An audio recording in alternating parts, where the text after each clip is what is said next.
BJP సర్కార్ కార్పొరేట్ల కోసమే పనిచేస్తుందని ఆరోపించారు చెన్నూరు కాంగ్రెస్ ఎమ్మెల్యే వివేక్ వెంకటస్వామి. బీఆర్ఎస్ నాయకులు ఉద్యోగాలు అమ్ముకున్నారని విమర్శించారు పెద్దపల్లి లోక్సభ కాంగ్రెస్ అభ్యర్థి వంశీకృష్ణ. మంచిర్యాల జిల్లా శ్రీరాంపూర్లోని ఆర్కే 5-6 ఎస్ఆర్పీ ఇంక్లేన్లో ఎన్నికల ప్రచారం చేశారు. ఎంపీ అభ్యర్థి గడ్డం వంశీకి ఏఐటీయూసీ, సిపిఐపై కార్మిక సంఘాలు మద్దతు తెలిపాయి. కార్యక్రమంలో INTUC general secretary Janak Prasad, ఇతర ముఖ్య నేతలు పాల్గొన్నారు.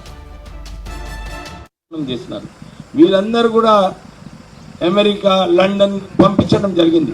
మొన్న నీరవ్ మోడీ కూడా లండన్ నుంచి కోర్టులో మాట్లాడేటప్పుడు వారిది అన్నారు, సార్ 10,000 కోట్ల మొత్తం నేను తినలేదు, నేను కేవలం 2,500 కోట్ల తిన్నా, తక్కిన అన్ని బీజేపీ నాయకులు తిన్నారని చెప్పి ఒక వీడియో కూడా రిలీజ్ చేయడం జరిగింది.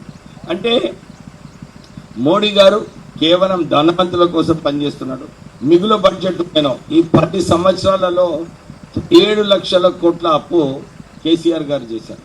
మోడీ గారు కూడా 80 లక్షల కోట్ల అప్పుని 155 lakh crores అంటే డబుల్ ఈ 10 సంవత్సరాలలో కేంద్ర ప్రభుత్వం అప్పులు కూడా పెంచడం జరిగింది.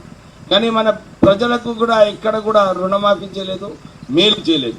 నిత్యావసరాలన్నీ కూడా పెంచడం జరిగింది. ఇప్పుడే సీతారామయ్య గారు చెప్పినట్టు మనమందరం కూడా రాముని మొక్కుతాము, దేవునికి పోతాం, మొక్కుతాం. కానీ అది కేవలం మొక్కడం గురించి మనకు ఒక ధైర్యము, ఒక భరోసా, దేవుణ్ణి మొక్కితే మనం సరిగా పని చేసుకుంటాము, సరిగా దారిలో ఉందాము, విలువలు కాపాడుకుందామని చెప్పి మనము పూజలు చేస్తుంటాము. దానికి అభివృద్ధికి ఏం వాస్తవం అందరూ కూడా గమనించాలి. మా నాన్నగారు ఫస్ట్ డే ఇనాగ్రేషన్ మా ఫ్యాక్టరీ చేసినప్పుడు అక్కడ వచ్చి ఆయన్నే యూనియన్ ఫార్మ్ చేయడం జరిగింది మా కంపెనీలో.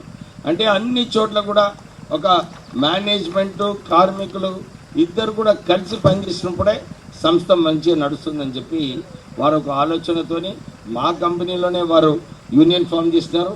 ఇప్పుడు మా దగ్గర 14 సంస్థలలో అన్ని చోట్ల కూడా స్ట్రాంగ్ యూనియన్స్, మాకు కూడా మంచుకుంటుంది. స్ట్రాంగ్ యూనియన్ ఉన్నప్పుడు ఉత్పత్తి బాగుంటుంది, పర్ఫార్మెన్స్ కంపెనీ బాగుంటుంది, ప్రాఫిట్స్ బాగుంటాయి, బోనస్ కూడా మంచిగా ఇచ్చే అవకాశం ఉంటుంది. ఈ భావన రావాలని చెప్పి వారికి చిన్నప్పుడే ఇలాంటి సమావేశాల్లో తీసుకువెళ్ళి వారికి కూడా ట్రైనింగ్ అయిపోవడం జరిగింది. వారు కూడా మీకోసమే సేవ చేయడానికి వస్తున్నారు. మీరందరూ కూడా నా కొడుకు వంశీకృష్ణకి చేతి గుర్తుకి ఓటు వేయాలని చెప్పి మీ అందరితో కోరుతూ ముగిస్తున్నాను. చేతి గుర్తుకే కూడా ఉన్నారు.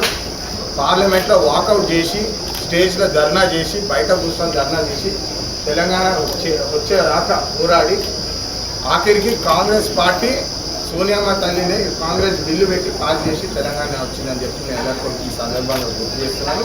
అదేవిధంగా గత 10 సంవత్సరాలు 13 సీట్లు ఉండే టీఆర్ఎస్ పార్టీ బీజేపీ పార్టీతోటి వాళ్ళిద్దరు కలిసి 13 సీట్లతోటి సింగరేణి సంస్థకి ఏ ఒక్క విషయంలో కూడా ఎందుకు ఉపాధి కల్పించలేదు. మీరు ఐటీ స్లాబ్స్ అని చెప్తున్నారు. ఐటీ స్లాబ్స్ కానివ్వండి, పర్క్స్ కానివ్వండి, ఆఫీషియల్స్కి వచ్చే పర్క్స్ కార్మికులకు ఎందుకు వస్తలేదని పర్క్స్ కానివ్వండి, సొంతింటి కళ కానివ్వండి, కొత్త బాయిల్ కానివ్వండి, ఏ ఒక్క పని కూడా 2 సీట్లతో తెలంగాణ తీసుకొచ్చినోడు 13 సీట్లతోటి కార్మికుడికి ఒక్క పని కూడా ఎందుకు చేసి పెట్టలేదని చెప్పి మీరందరూ ఆలోచించాలని కోరుతున్నాను. ఇంకో ముఖ్యమైన విషయం ఏంటంటే సింగరేణి కార్మికులకు ద్రోహం చేసిన నాయకుడు కేసీఆర్ గారని కూడా ఈ సందర్భంగా చెప్తున్నాను నేను. ఎందుకంటే మీ అందరు గుర్తించాలి, BJP party, TRS party Singareni సంస్థనే అమ్ముకున్నది. ఇప్పుడు హిస్టరీలో సింగరేణి సంస్థని అమ్ముకున్న ఘనత కేసీఆర్ గారికి వెళ్తుందని చెప్పి కూడా మీరందరూ గమనించాలి. సార్ కూడా చెప్తాడు, కొత్తగూడెంలో కూడా మైన్స్ ఉన్నాయి, ఈ మైన్స్ ఆ మైన్స్ అన్నీ కలిపి ప్రైవేట్ సంస్థలకు అమ్ముకున్నాడు. ప్రైవేట్ సంస్థ వస్తే మీ అందరూ తెలిసి ఏం జరుగుతుందో, ఫస్ట్ ఎవరి మీద పడతారంటే కార్మికుల మీద పడతారు. 100 మంది కార్మికులు అంటే ఇమ్మీడియట్లీ 10, 20, 30కి తగ్గించేస్తారు. మీరందరూ గుర్తించాలా, గతంలో కూడా కాంగ్రెస్ పార్టీ ఉన్నప్పుడే నేషనలైజేషన్ జరిగింది. అంటే ప్రభుత్వ సంస్థలు పెంచినారు కాంగ్రెస్ పార్టీ. కానీ అది మీరు ఇప్పుడు బీజేపీ పార్టీ చూస్తే చాలామంది యువకులు కూడా ఉన్నారు ఇక్కడ. గత 10 సంవత్సరాల్లో హిందుస్థాన్ జింక్ కార్పొరేషన్ తీసుకోండి, అల్యూమినియం కార్పొరేషన్ తీసుకోండి, ఇండియన్ పెట్రోలియం తీసుకోండి, ఈ అన్ని సంస్థలు ప్రైవేటైజ్ చేసేసినారు. అంటే అంబానీకి అదానికి అమ్మేసినారు. అమ్మిన వెంటనే కార్మికులందరినీ తగ్గించేసినారు. ఇవన్నీ గుర్తించి ఇది వచ్చే ఎన్నికల్లో మీరు నాకు ఆశీర్వాదం ఇచ్చి మీ ఇంట్లో వాళ్ళంతా చూసి ఒక తమ్ముడిలా ఒక చిన్న కొడుకులా నాకు ఆశీర్వాదం ఇస్తే ఖచ్చితంగా కేంద్రంలో మీ గొంతు అవుతాను. కాకా గారు ఎట్లయితే కార్మికుడు అండదండగా ఉండేనో నాకు కూడా చిన్నప్పటికెళ్ళి కాకా నీడలో పెరిగిన మనిషిని. ఎప్పుడు కార్మికుడు బాగుంటేనే సంస్థ బాగుంటుంది, సంస్థ బాగుంటేనే రాష్ట్రం బాగుంటుంది, రాష్ట్రం బాగుంటేనే దేశం బాగుంటుంది అని చెప్పి ఎప్పుడు నాకు నేర్పించేటోడు. నేను గత 15 సంవత్సరాలు 5,000 మంది కార్మికులతో రోజు పనిచేసేటోళ్ళు. నాకు తెలుసు కార్మికుడు కష్టాలు ఏందో, వాళ్ళకి అండదండగా ఎట్లా ఉండాలో.